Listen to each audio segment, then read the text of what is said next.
years, but could you take us back to as early as possible to where your kingdom can be traced? Yeah, essentially, Igueben kingdom came into being around the 15th, 16 AD.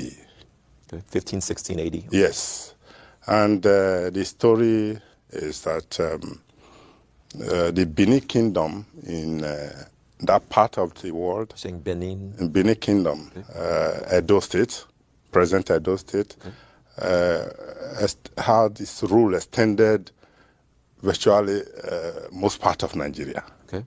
You know, and in those days, before the British came in, it was a matter of wars, intertribal wars. Okay.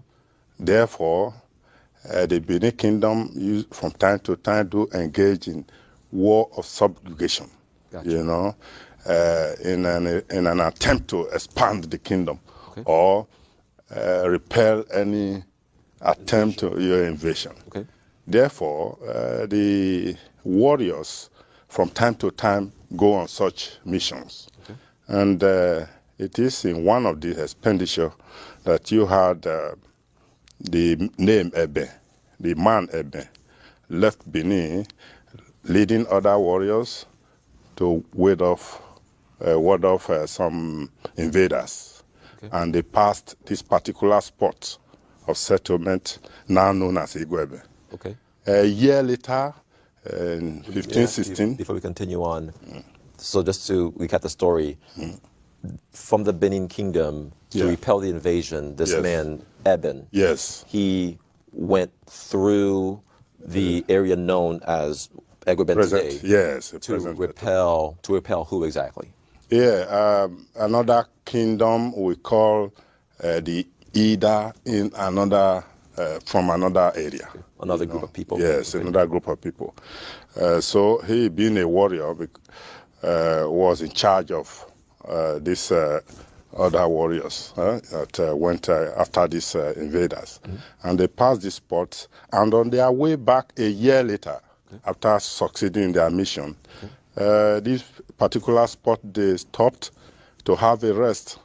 They discovered all the things that were thrown away, all the pieces of yam and so on had grown to become heavy yam that was in the ground. Yes, that means the place is very fertile and very good for them to settle.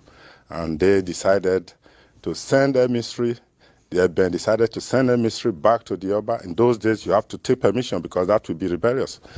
To the Oba to say, oh, this place has been found to be so good. We want to remain here, settle here, and live here. And as usual, we'll take some items, some gifts to show the Oba that this is why we want to live here. Fertile land. Okay. And don't forget that in those days, there was this Obas of Benin in those days were very ruthless. Okay. So it is possible the Ebe wanted a safe place, a safer place, and to have a leadership role, you know. I see. He decided to settle there and make the place a home. I see. And that settlement of the 15th, 16th century has gradually grown from a hamlet, a little settlement, to a city we now have as Igueben today. I see.